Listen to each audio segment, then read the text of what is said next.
Bagi dia kepit sikit supaya dia lebih rapat lah. Hello guys, hari ni ada satu Oppo A5s customer nak tukar LCD HD+. Alright, stay tuned.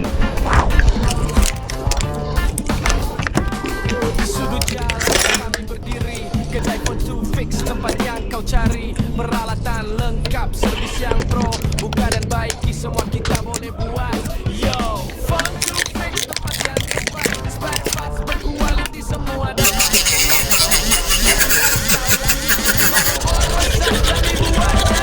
Kami Apple authorized, buktikan quality, repair independence, penuh integrity. Bawa phonemu, jangan ragu-ragu, dengan senyuman kami sambutmu.